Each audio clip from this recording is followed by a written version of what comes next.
All right. How many people here know me, out of curiosity? Okay, great. My name is Tony Moy. I'm a watercolorist and comic book artist, and near the end of the pandemic, I discovered the story of the 442nd, the Japanese Americans who fought in World War II to become the most decorated regiment in US history. And I couldn't stop learning about it, researching and putting it down. And I started to put together a comic and decided to put it online for free. I had no idea what the business plan would be. I had no idea how to make money off of it. All I knew was that I was a little bit angry and frustrated that the story of these brave American soldiers were just simply not in sort of the public forum. And so I realized that I could say something about it, and I was in a position to potentially do something about it. So I chose to start making a comic for whatever it was worth. I had no idea where it would lead me. It was just putting one foot in front of the other, one brush in front of the, one brush stroke down at a time. And my journey has led me over the past year of putting this comic out to meeting these amazing people you see here beside me. I will let each of them introduce themselves better than I could ever do so, but they've helped me in some of the research and learning more about the 442nd and the soldiers that composed of all the regiments. Inspirational in just sharing their stories and their insights as well. One of the things I want to do here today is we're going to share some of our stories, our background, and we'll after some questions that we'll have amongst each other to kind of answer and respond to, we'll open it up to you guys. If you guys have any questions, either about the comic or just about the soldiers in general, or some specific stories that you may have heard from the mythology to the reality, we'd love to interact with you as well. So we'll leave some time for that as we move on. So just want to thank you and thank everyone for making it over here. My biggest fear for setting this up is the first time we had this panel was to come here and there'd be an empty little room. So I'm glad you helped me assuage that phobia. So without further ado, we'll start at the far end. Michael, do you want to introduce yourself? Sorry about that. Tension step. My name is Mike Yaguchi. I'm currently the commander of the Nisei Veterans Committee. It was a war veterans organization formed by the men and women of Nisei soldiers of World War II back in 1947. It still exists today. We're on 1212 South King Street. If you ever want to come down and look at our military history museum, please leave a note or send an email, and we'd be more than happy to do that. I have 5 members of my family on my mother and father's side who served in the 442nd and the Military Intelligence Service. Both were Purple Heart recipients. One was twice, and the other one was Silver Star recipient. So I've got a personal investment in getting this story out. So thank you all for attending, though. Appreciate it. My name's Eric. I'm from the Northwest Nikkei Museum here in Seattle. And I first met Mike when he came in for a tour. And he was this disheveled artist coming in looking for... Yeah, Tony. Yeah. Said Mike by accident. Oh, oops. Sorry. I'm super nervous. This is my first panel. But Tony came in looking for anything 442 related. And I think we spent the whole afternoon digging through our collections, like looking at a soldier's military footlocker and all of his uniforms and military gear that he had stored. Yeah, I still remember that day pretty well. Specifically, one of the things I remember was a stone that was donated to you guys from one of the internment camps. And on the stone was carved a poem. And I think you told me that effectively it said it was a poem declaring that this person that wrote it was alive and was a person and was here. And I noted the year, it was halfway through the internment camp, stuff like that. It's like, oh, he only had 2 more years ago, but this little poem sounded so ominous.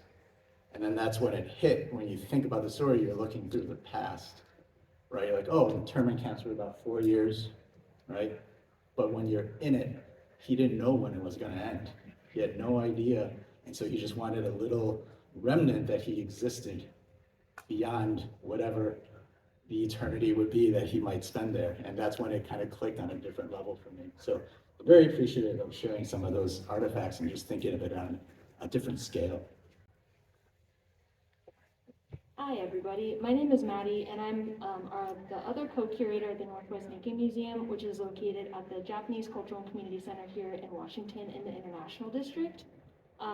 We actually met Mike, I believe I met Mike during the summer of last year when we were doing a summer camp program, and he took our summer campers through the entirety of the Nisei Veterans Committee and gave a wonderful tour and was very informative to all of the students.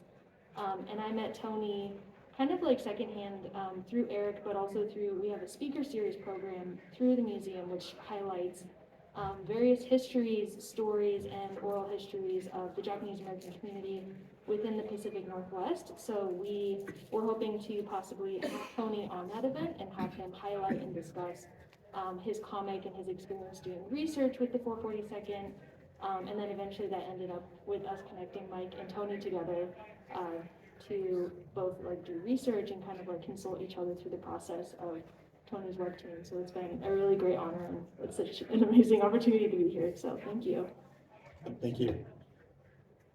So they've prepared a few questions that they'll kind of lead us through the initial conversation of things, and then we'll open it up for some questions after that.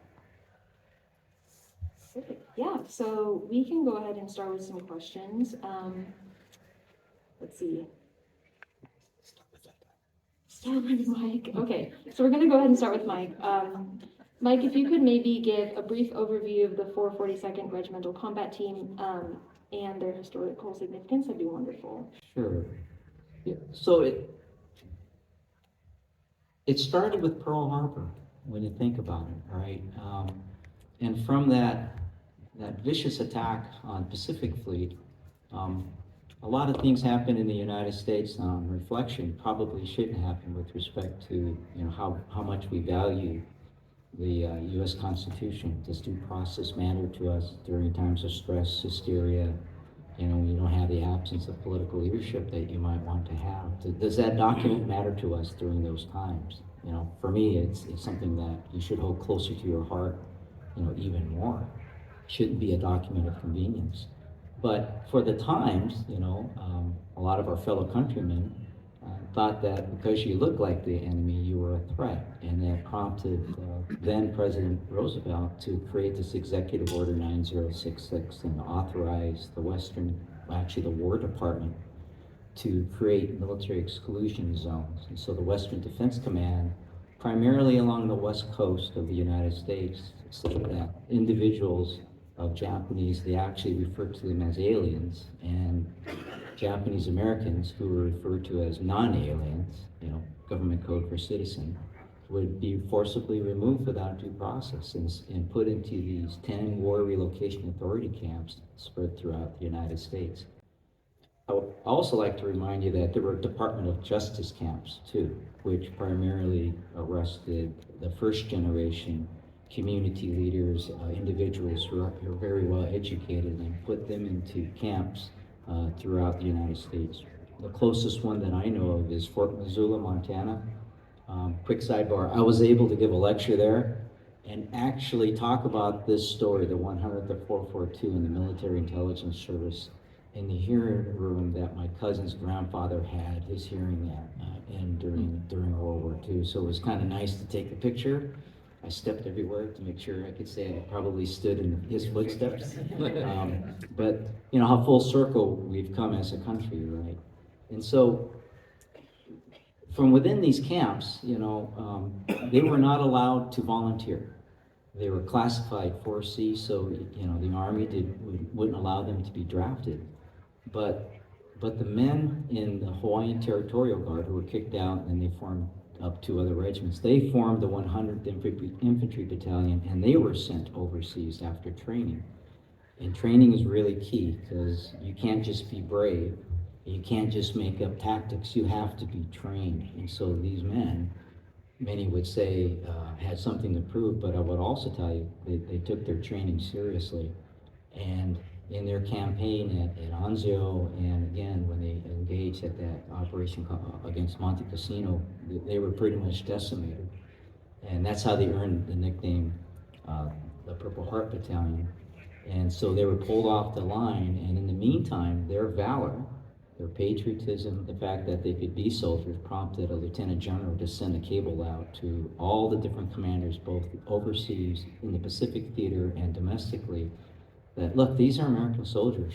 They have tested, you know, the battlefield. They've done, you know, valor. One was killed. One was recommended for a Distinguished Service Cross. So you have nothing to worry about with respect to these American soldiers of Japanese ancestry. And so the 442 was formed, but they still weren't allowed to be drafted. So into these camps, these recruiters asked for volunteers. So can you imagine? Just think about it from a hypothetical perspective. What would you do? Many opted not to join. And for me, someone who wasn't, my dad was pissed off about it, but you know, for me, okay, you get that right. But for those who said we've got something to do, our country is at risk. The war was going badly, two-front war. Hitler had a head start in 1936, right? We didn't get engaged till 42. So they understood that they needed men to fight. Did you know that the Nisei women were allowed to join the army first before the men were? Yeah, they needed women to be in the nursing corps and in the WACs, so they were allowed to enlist before the men. Pissed my uncle off too. The Silver Star recipient. But off they went, and the 100th Infantry Battalion, remember they were in reserve, they were reformed, right, and were sent to and attached to the 442, because they had yet to be battle tested. The 100th had 7 months of combat at that time, right? And so they formed up with the 442. They were in essence their first battalion. And then after a couple of campaigns, you know, the Army said, look, why don't you just go ahead and you become part of the 442nd. And that's why you always see the 100/442. Really, they should have been 1st Battalion. Our Regimental Combat Team is composed of 3 infantry battalions, an anti-tank company, combat engineers, and some headquarter guys, like I used to be, right? But they had a battle record. They had already received a couple of what's called distinguished unit citations, which later became known as the Presidential Unit Citation. You can only get that in combat. So the Army, being wise, because you can really wreck morale if you said, no, we're going to go ahead and call you 1st Battalion. They were allowed to keep their designation. So again, that's why you see this 100/442 so much in the history books, you know. One of the editorial comments, if that's okay. Yeah. And just think about this. You know, the 100th, if Pearl Harbor happened, the 100th probably would have been formed as a segregated unit, right? They were sent into combat. But I got to tell you, if you think, just hypothetical, I don't know if the 442 would have been formed if it wasn't for Executive Order 9066. You know, you wouldn't have had that authorization for the War Department to incarcerate a whole bunch of their citizens. I've seen a figure as high as 144,000 based on that registry down at the National Museum, Japanese American National Museum in LA. But the ones you hear most about is 120,000, 2/3 of which were American citizens. You know, I don't know if we would have had a 442. No justification for Executive Order 9066, but when you kind of think about the ripple effect, it's an interesting kind of head scratcher, don't you think? Yeah. So that's how the 442 was formed. I answered the question. Yeah. Yeah. Okay. Thank you, Michael. Question for Tony. So can you tell us the process of how you work with Mike to show your readers with historically accurate information? Yeah, well, my first experience with Mike was Mike kind of telling me where my comic was wrong and where my research was not quite as correct as it should be.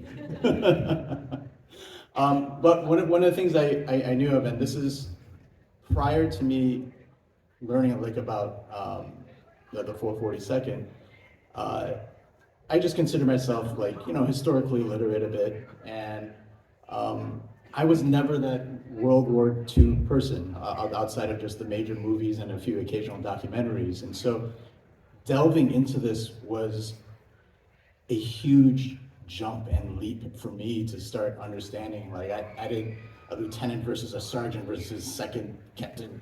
What all these things were new, and I had to learn like what it meant. And especially as you're reading citations of medals and some of the history, it was just confusing and slow for someone who doesn't have a sort of military background. And one of the things I knew of, and that's one of the reasons why I did it as a digital comic first and to kind of put it out there, was because digitally I have the ability to make some of these changes and adjust them, and sometimes without anyone really knowing that I make some of these. And I learned that even within that history, I think you referenced it as, there's a mythology to the 442nd that one site might say something and a bunch of other blogs will say something, and then all of a sudden it becomes a little bit more of a fact and things like that. And you've actually done some research, and he's gone into the archives for some of these things. Like, you can say that if you want to be more dramatic about it, but in fact you should say something more closer to X, Y, and Z. And one of the things I want the comic to be is historically accurate to that sort of personality of it, to be historically accurate or rooted in that. Of course, some of it, for the sake of the story, will be a little bit more exaggerated here and there, and I'll take my liberties where I can. But that's something I did appreciate, and I think for anyone who's sort of been an artist, you learn how to take some critique of your work pretty quickly, otherwise you don't kind of move forward. So that helped me, some of that critique, and I look forward to it. Actually, I wanted it because I was on an island of my own, and when Eric put Mike in touch, put us in touch, it was good to know that someone else was sort of appreciative of what I was trying to do, because that was also another one of my fears. Was I'm not a military background, I'm not a historian, I'm just a guy that read the story and is pretty lucky putting paint down on paper, is making it look good. And so that really was something I was concerned about, to making it good and authentic and something that people can learn some history from, on top of making it interesting. So thank you. You're welcome. But he gives me too much credit. I'm part of the National Veterans Network, and since 2006, we've worked with other Japanese American civic and veteran organizations. And we were the ones that really pushed the Congress to pass the Congressional Gold Medal recognizing the World War II Nisei soldier. And I had retired in Washington, D.C. at the time, so it was real easy to be part of that group. And after we got that pushed through Congress, Senator Boxer, I got to tell you, is a hero of mine. We forgot to put the MIS on it. Shame on us. And she recognized that, got it passed in the Senate, sent it back to the House, and Representative Boehner, along with the other House of Reps, quickly passed that, I believe, unanimous consent. You never see anything like that. So, thank you, Senator Boxer. But, from there, we worked with the Mint, created the designs, worked with all these different organizations, but we're always doing things in parallel. So where are we going to put this, and how do we get this great American story out to the public? And so they give me a lot of credit for knowing things. I got to tell you, that was following and being part over all these years with all these different civic organizations, and working with, from Stour Pictures, a local documentary she produced, Honor and Sacrifice, Proof of Loyalty, helped her, with the research and stuff out there. So I've been really lucky to work with folks who are pretty steep and deep on this story. So they give me credit, but it doesn't. It worked with a lot of other people who provided information and when we were at the National Archives, you know, would run things over and say, hey, you know, what do you think about this? And so it was great to collaborate in a collegial collaborative way. You know, he says critiques. It was really these three over here who just had a ton of questions and said, do you think it ought to be phrased this way? And we had a lot of other material, that educational material, that we worked with teachers from the Fairfax School District in Virginia, the Montgomery School District in Maryland, and in the Washington, D.C., and I can't remember the county in Wisconsin. But, you know, I guess I'm a subject matter expert, but I couldn't teach a fly to do anything. So we had teachers to tell us how to create this content. And so you got the benefit of all of this collaboration from people that really know how to tell this story. We gave the factual, we found out what, you know, the basis was, but the real credit goes to you three for reaching out and touching folks who really know how to tell this story. And well, your artistry, and to all of you, I mean, gee whiz, it's nice to see this crowd here. Oh my gosh. Thank you for that. Yeah, thank you guys.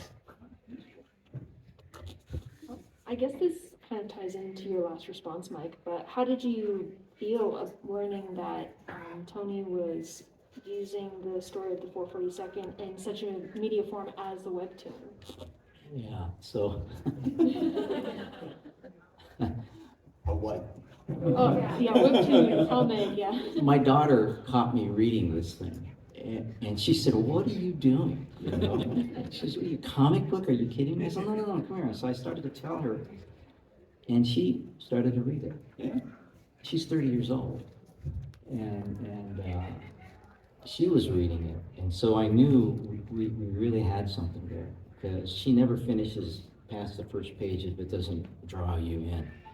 And she's heard too many doggone stories about Uncle Mike and Uncle Frank and the 442 and all that stuff. But to watch her page through this thing told me that I wanted to continue to work with this fine group here, because I'll go wherever we can educate. You know, as long as it's a good story, it's truthful, we distinguish from what we think from what we know, right?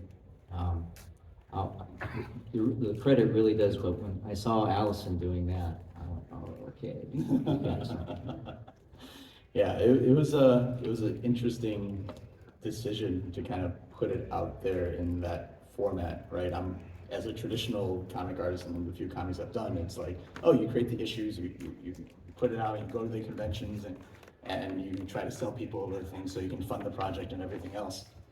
And this was an opportunity to sort of embrace this new economy of putting out free content and seeing what comes back, and, you know, putting out there, making it accessible. Which, if there was a cause that I think deserves something like that, to make sure that it is open and free, this was one of the ones I kind of believed in. And so, well, the journey kind of brought me here, and I'm also in touch with, brought me in touch with the curator down the World War II Museum down in New Orleans, and she's offered to research, you know, send me research and visual, and whenever I need something, I was like, hey, I need some boots, pictures of boots of World War II German soldiers, and so she does and helps me out with there. So it's given me this, putting it out there and making it free and open has been one of the best decisions I've made for this, instead of doing something that I felt was more safe, right? Yeah, it's, thank you. And thank you. Well, let me add one other thing too. When we were doing the Congressional Gold Medal, we sent it to 7 different cities because we wanted to keep it out of the Smithsonian archives, because you've seen that Raiders of the Lost Ark, that last scene, right? So that's exactly what it would have happened, and never would have seen the light of day. But we were working with the Center of Military History, the Army Historical Foundation, and the National Museum of the U.S. Army, and it hadn't even broken ground yet, to see if we can put it on, you know, in that museum. 2 years ago, we opened a special exhibit. It actually got extended for another year, and we were able to convince the Smithsonian to send the Congressional Gold Medal to be put on display at the National Museum of the U.S. Army. where there's a little small exhibit space, a special exhibits area of the World War II Nisei soldier experience. When we started all this, they didn't have anything from the 100th to 442 in the MIS. And so the fact that you had to go to the National Museum, World War II Museum. Yeah.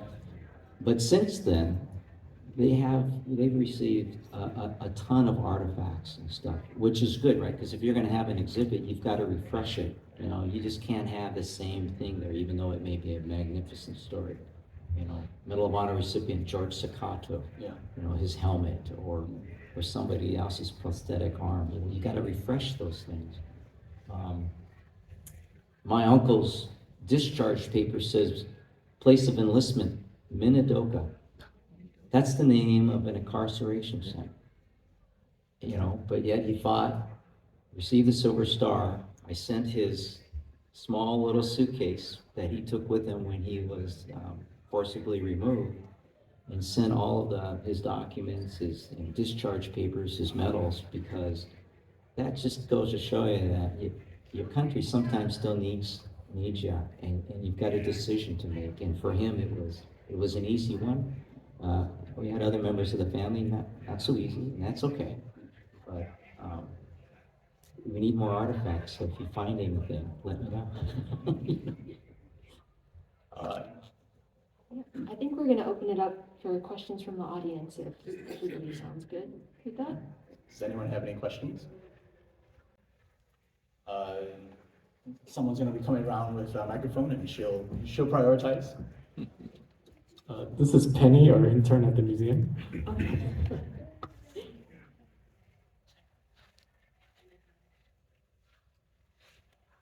Check. Hey, I just want to thank you guys for doing this. My sister here, and my niece, but our great uncle Alan Ohata was in the 442. So I just appreciate you guys bringing this conversation, opening this conversation, and bringing the story to light. It needs to be talked about, not forgotten. So thank you. Oh, thank you. Have you ever tried to look for his name in the records? Have you had success with that? I found information online. Come see me later, I have a database.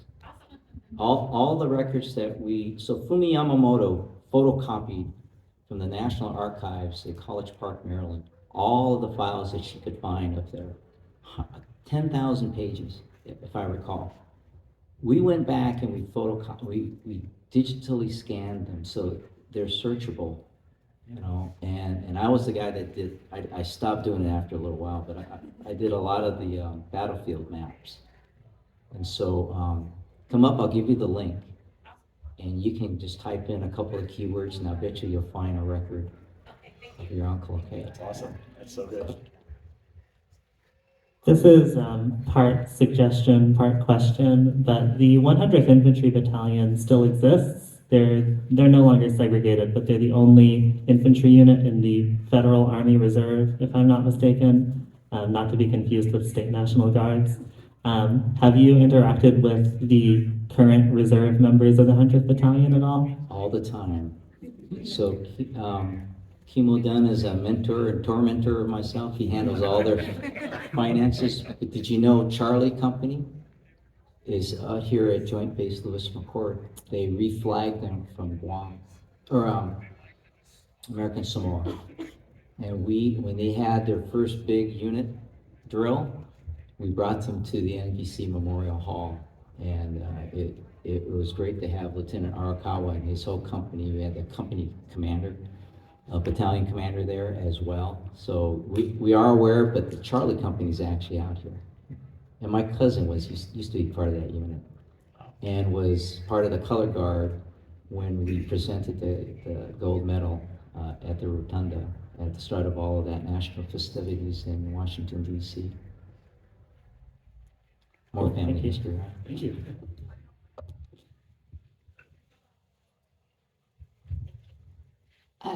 Tony, you mentioned that sometimes Mike would give you corrections to things you got wrong. I'd be curious what kind of things you got wrong and what were the corrections? Some of it was how to better phrase it. I remember sometimes it was a little bit about the numbers, and saying, one of the things I remember, one of them was, I think I said something like, and the soldiers of the 442nd had their families were in internment camps. And he was like, well, you shouldn't assume all of them, because a lot of them were Hawaiian and they didn't, and some of them weren't volunteers, and some of them were drafted. And so he was kind of particular on sort of how I should phrase the sort of the mythology of saying like, oh, they all volunteered and weren't they great? It's like, no, there's also, you have to go through the actual truth of it too, which is that some of them did dissent and some of them were drafted. And I was like, oh yeah, that's true. I should make sure I keep that in mind. So some of it was just very slight wording changes. I remember some of it where it was numbers based. He was like, actually, that number keeps growing or something like that. I can't remember what that number was. The Purple It was Heart. the Purple Heart number. Yeah. You know, I think he had 9,000, and I think from the center of military.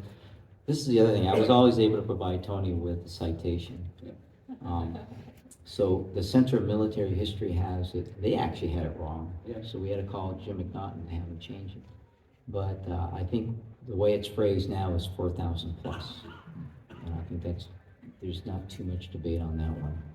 Yeah, but there's some sites that came out. I was like, okay, well, that one says 9,000, right? And he provided the actual history. Well, that says 9,000 because they said 9,000 and they said, and so I was like, oh, okay. I just took as someone writing a comic and writing, you wanted the most shocking numbers sometimes. So like, okay, I saw the 4,000s. I was like, somewhere between there, so I'll just use the 9,000. And he clarified it, and I was like, oh, that makes much sense, very, very much sense. So we went with that. So that's some of the changes. I can't recall any of the other specific ones. Thank you. To add to that, I remember I was talking to Mike, and Mike was looking over Tony's web too. And Mike said, I know Tony got this from Wikipedia. But Wikipedia is wrong. And that was that. But I gave you the actual site, though, right? Where you could. Yeah, you did. So he also did, like, if you're gonna make some other things in the future, use this site. Yeah. Densho, I think it was. Yeah. You use Densho, Or it showed him the actual Army field order, the War Department field order, or the Yeah. Adjutant General field order. I mean, or anything. if but any of you want to Wikipedia. see the Medal of Honor ones, for example, where it was revoked, come on, I have copies, or you can see it if you'd like, but it's pretty amazing to read the actual field orders or reports. Yeah. To actually touch the yellow, right, because they always typed in triplicate. It's true. Well, I just wanted to make a comment as a historian. Wikipedia usually is wrong, but a lot of times they can get stuff correct. So, so my question really is sort of a little bit on kind of material culture and its relation to stories. But so any of you could answer this, but like the two people in the museum and then also Tony on that, like. Some of the items which you have like in the museum or such, could you tell some stories in relation to those items and the company, as well as what it might have been translated from the 442 into the comic as well? Like some particular items that might have a story that were in the comic? I'm trying to think of specific items. I know earlier Eric had mentioned that we do have a footlocker from World War II that was filled with this specific individual's items, and it had, I think, like a canvas bag, like a duffel bag, and I think like a military intelligence service training manual and like a workbook. I don't know quite if any of those made it specifically into the comic though. So one of the things that I learned was really quickly, there's two levels of research. One is the history, and the other is the visual. So I had to do twice, because especially not being a military person and everything else, and it's not just the stripes or whatever else, but things when he showed me the uniform, I took pictures of like just the buttons, right? The visual research of knowing that there weren't 50 stars on the flag during World War II, right? And so when I did have something in the background, there are things like in the end, you tour the memorial. I went there on Wednesday, and things like, he said this was a chair that was built in the camp. I was like, as an artist for this, to set the scene and to set everything else, it's not just drawing characters and pinup shots and everything else, but things in the background. So that chair is going to make it into the comic, because that's how, you know, it wasn't just a foldable chair. Things like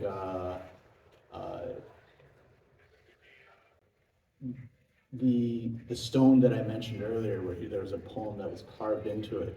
You know, those are little stories that, you know, you can see someone probably doing or talking, because sometimes what I don't want to happen, and you know, is to have an illustrated Wikipedia article for this, right? And you know, it's lambasting Wikipedia a little more. So having tasks for things that people were doing at the time, you know, this person carving a stone while he's talking to his son or daughter or grandfather or something else like that, whoever this person is. Those are tasks that give context to whatever the conversation I might have two characters give, right? They were whittling. We saw some wood that they were whittling, because what do you do in the middle of nowhere to pass time, right? Yes, there were some sports teams that were created and things like that, but you're stuck in this camp for years. You know, what do you do? You know, so it's stuff like that. Like, oh, they were whittling, weren't they? Huh, that's interesting. Let me have this character as we get into the camps. I haven't gotten into there yet. Let me have a person having a conversation while they're whittling. It's small little touches like that research in the museums and just seeing artifacts that I'll never see on Google, in any Google search that I put in, that inspires a little bit of a more realistic story. I think one of the things, I think I said this to you, is there's a display case at the Nisei Veterans Committee Memorial Hall Museum where we dedicate it to individual Japanese Americans who served in non-segregated units. Did you know that there were at least 2 Japanese Americans who served in the 100th and also in the 82nd? One of them actually jumped into Holland, I believe it was Holland, Operation, oh gosh, what was it? Paratrooper. It was a combat jump, you know? Operation Varsity. It was with the 507th Tier, I think that was what it was, Parachute Infantry Regiment. One in the 82nd, Ben Kuroki from Nebraska, was a bomber gunner on a B-24, I believe. Flew a full combat set of missions over Europe, and then flew another set of combat in a B-29. I'm helping a family right now trying to figure out what variant of the A-20 bomber. It was a twin-engine, low-altitude medium bomber. And they've got a picture of their grandfather with a lone 50 caliber machine gun out of the back of this fuselage, and you can see the canopy is slid behind him. Well, that was one of the earliest variants that the Army Air Forces bought. And they primarily gave it to a different ally to use, but you know, that Japanese American gunner, it was one of the earliest variants, and he flew a full, I think, 50 combat missions. I think that's what I read in one of the field reports. So, you know, it's kind of fun to look at this kind of stuff. Yeah, but I always, when I hear these stories of the soldiers and doing the missions that they were on and the success that they received, and I just think of the context as well. It's like, you know, where their families were, and whenever, you know, the foxhole conversations of like, you know, what about the camps and their families and their fathers and brothers and sisters and grandparents and stuff like that, the context of that just, you know, while there are many soldiers in World War II that flew similar missions and were successful, the context just hits differently for me. One of the things I think I mentioned this was, in one of the panes, you can have a couple of bubbas in a foxhole, right? Yeah. Talking to each other, say, hey, whatever happened to, what's his name from Yeah. blah, blah, blah. Yeah. I hear he's in Burma, Yeah. and we had members, Japanese military intelligence service linguists serving with Merrill's Marauders. Two of those gentlemen, by the way, were inducted into the Ranger Hall of Fame. Grant Hirabayashi and Roy Matsumoto, local folks. One of 2 of 5 that were eventually, inducted into the Ranger Hall of Fame. But That's crazy. that's how you can get this kind of a story out through this thing called 442, and just a regular conversation between two Bubbas saying, hey, so and so down the street, that skinny kid down the street, right? Sitting there. There's an interesting story that I learned of as well. There's one documented non-Japanese American that was in a camp, and he was Mexican American. His name was, I think it was like Lazos or something like that. And his story is he was like 17, and basically during this roundup of Japanese Americans, this was in LA, and his friends were Japanese American. And so all his friends, their friends were like, hey, they're gonna move us to this camp and everything else. He's like, what, where are you going? What's going on? And I don't know specifics of it, but I can just imagine his friends like, well, they're going to this camp. If you wanna come. And so this guy, I'm calling him Lazos right now, pardon his wrong, but it's pretty close. And I'm sure he was just like, well, okay. And I'm sure he goes to the registrar, and the registrar is probably some guy who just looks up at him and is like, well, you're not white, whatever. And they didn't realize that until he was in the camps. And then he was given permission, okay, well, you gotta go. He's like, no, my friends are here, I'm staying. And he stayed until I think he was 18 before that he volunteered, and he got drafted volunteered into the army to fight with his friends. And one of the things that always comes to mind is, I travel a lot, right? And I go to a lot of cities and countries even. And sometimes people are like, oh, you're from Chicago? Like, do you know so-and-so? I'm like, come on. But this guy, the one Mexican-American guy in camp, like you would know, like everyone would know. So there's gonna be like that foxhole conversation where it's like, hey, do you know Lazos? Like, oh, everyone knows Lazos. He's the one non-Japanese American that's in this camp. So I always kind of think of it as saying like, hey, Mexican Americans are very loyal to a fault to a T, and this was a perfect example of that, where he followed his friends into the camps. Any other questions? I have a bit of a two-parter question. Sure. I grew up in Hawaii. Hello? Yeah. Part of just U.S. history in Hawaii always covers Pearl Harbor and the 442nd. And if nothing else, we all know somebody whose family member ended up or served in the 442nd. And I'm realizing, when I kind of realized, oh, wait, this is not something that's covered in the continental U.S. or the mainland, as we call it. Because I had to explain what go for broke. It never occurred to me that I would have to explain what that is. It's go for broke, Yeah. You don't hold anything back, you just go for it. Yeah. So Which the was question, the moniker of this battalion, for those of you who may not know. But yeah.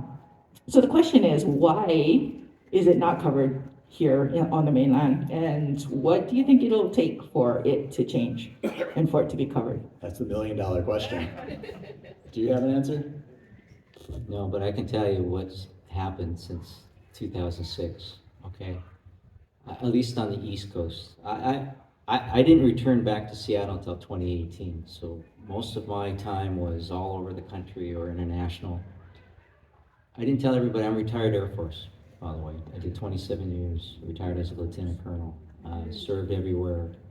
And then in the federal government, I was the director of nuclear policy in the Office of Secretary of Defense, working the arms control treaty that Putin just said he's going to suspend.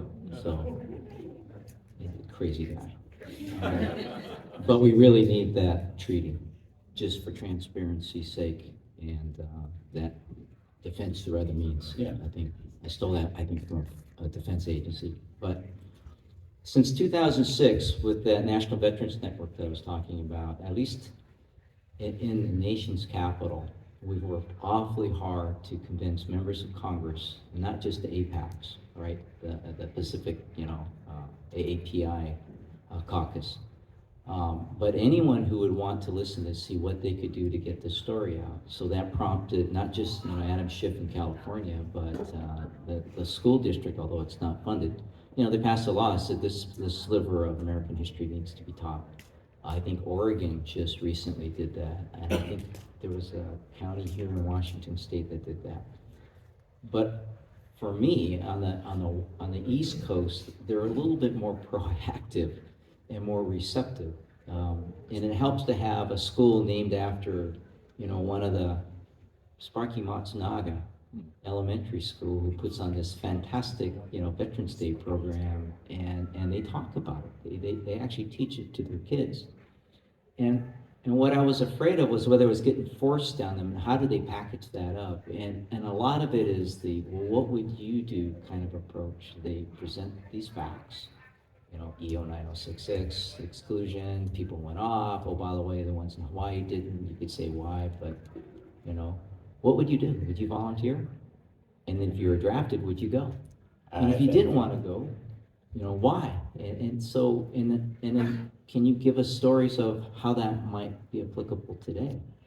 You heard me say fear, hysteria, in the absence of political leadership. Congress said, let's look into this, and why did it happen? So they set this commission on the internment and wartime relocation of civilians, and the conclusion was the absence of political leadership. So when 9/11 happened, I was overseas, and I gotta tell you, we didn't know what the heck was going on.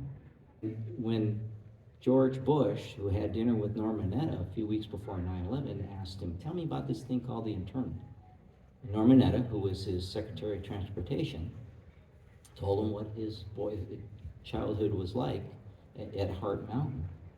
And I firmly believe that chance to have a conversation with an incarceree informed him, George Bush, who in turn told his wartime cabinet that they needed to set up new security protocols, but we're not going to do to Arab, I think he just said Muslim Americans. Muslim, okay.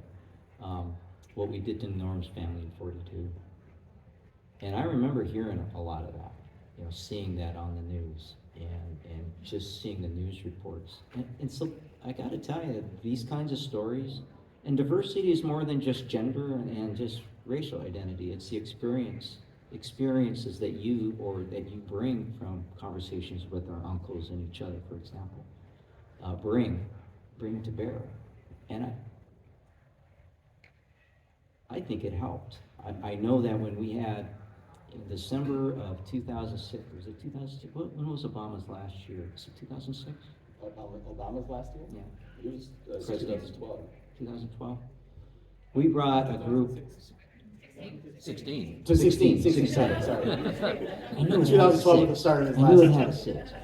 2008. It was part of a group that brought not only Japanese American veterans to talk about their wartime experience, but being incarcerated, to Arab and Muslim Americans at the White House. Come up, I got a picture of us in the Roosevelt Room.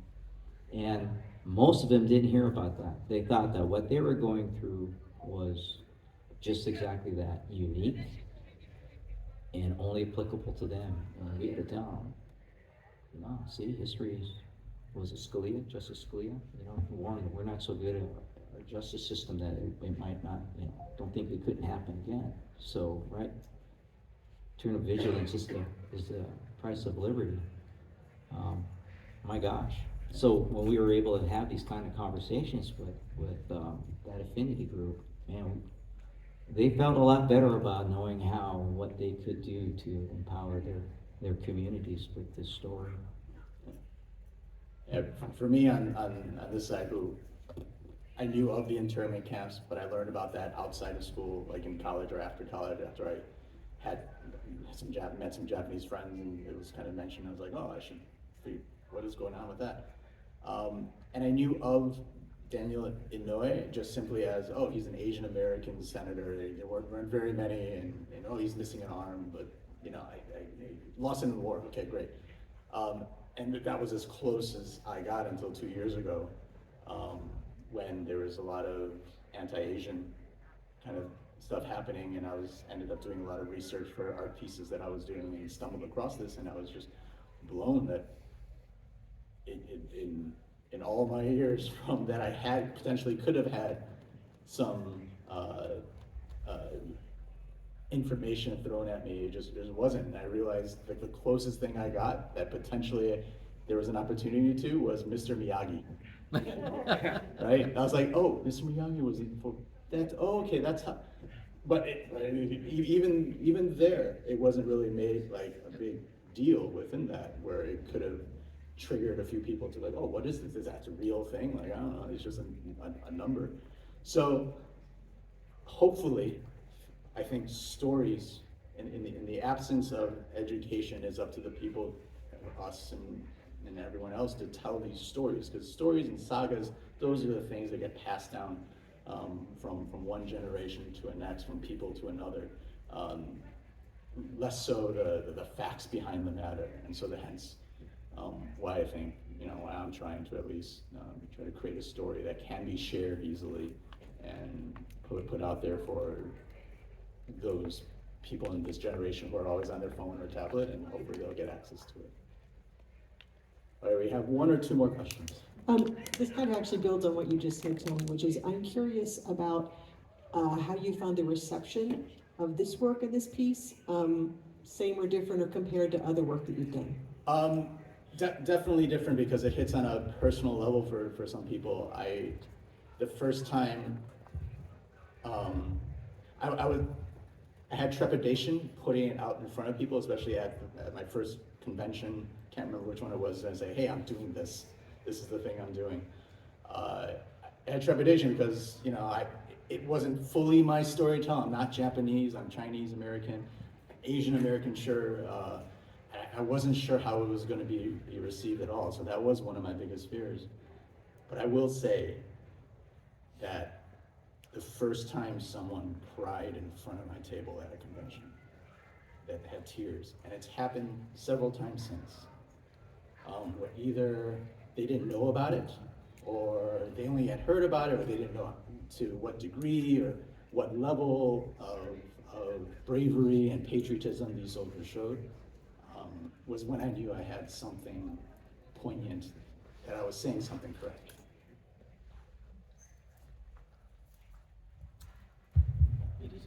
Tony, I just want to thank you for bringing this story out. Last year I ran into a graphic artist, had a graphic novel about the No-No Boys. Yes. And so, that's the other side of this story, right? And I think both really need to be talked about. So thanks. Yeah. Thanks. Yeah, the No Boys were sort of the dissenters of it when they came to ask if they were volunteers, or they dissented and said, no, we're not fighting for the country. So those are both things that should also be taught in the history as well. You have to have the balance. Given your work with various veterans groups, would you be willing to compare the Nisei and Pinoy experience, particularly considering that the Filipino experience with America also began partially in concentration camps, and then there was the Rescission Act, which prevented Pinoy veterans from getting full benefits for their participation in World War II? Thank you. So, the Rescission Act, was it 1947? Yeah. The U.S., the Philippines was a U.S. territory, right? And when the Japanese attacked and they started to take over, I keep doing that, I apologize. The U.S. Army and the government said, if you fight for the United States, we will give you full veteran benefits and citizenship.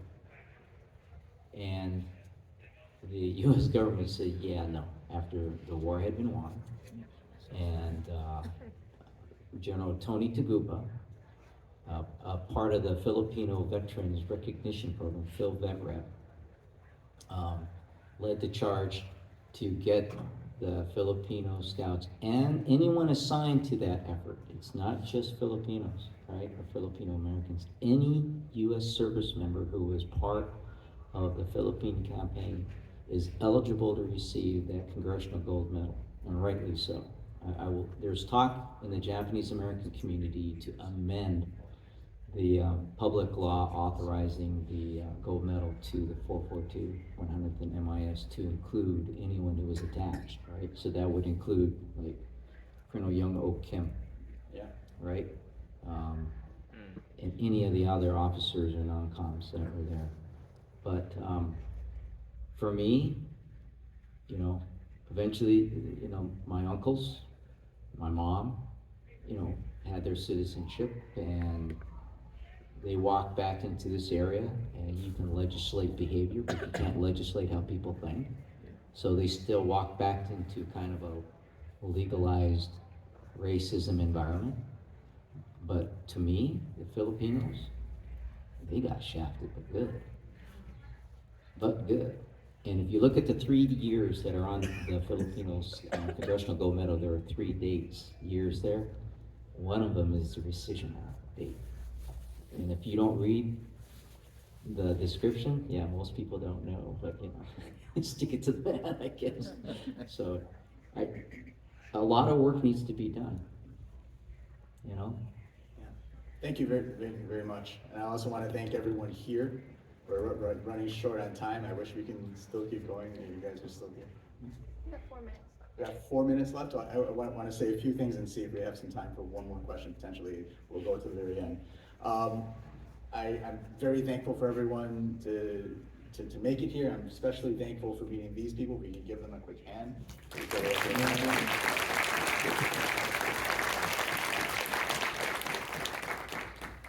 I never knew where this journey of just making one page after another and trying to research something that I had almost zero familiarity with would lead. One of the things I wanted to share with you is recently the comic got its first sponsorship with the video game World of Warships, which has about 100,000 unique players every day. And starting yesterday, I believe, anyone who plays that game and logs in will see a blurb pop up in game about the comic. And so there's a lot more visibility. They have a player base of almost 5 million, so who knows where it's going to go. And the game is going to allow the download of the entire first arc that I've finished of this story. So for the next 2 months, if you want to read the first arc, you can read it by playing the free game and playing 3 matches and doing that. Or I have a Patreon if you wanted to support. You would also get access to the entire arc as well. But it is kind of taken off of Webtoons until May, which is Asian American History Month, and everything will come back on there for free to read and open to share on Webtoons and Tapas. So I want to say thank you, and this journey has been absolutely crazy and amazing, and we have 2 minutes left for maybe a quick question. I read a lot about World War II books and stuff like that, and I was wondering if you have a recommended book to read about 442? Facing the Mountain by Daniel James Brown. He's also the author that wrote Boys in the Boat, New York Times best-selling author. If you look at the back of the hard copy, you'll see a familiar name. Yeah, and the other Great one I book. would potentially recommend is one that I'm doing a lot of research with, is called Honor and Glory, I believe, which talks specifically about the Lost Battalion, which is a story that I'm going to be telling more about in my comic. I will have some postcards here that you can all take. It has information about the comic on the back and everything else, so if you want to give it to share. I'll also throw a few pieces of art up here so you guys can take a look, but I'm at table D11 downstairs. Feel free to come by and we'll chat some more, and thank you everybody.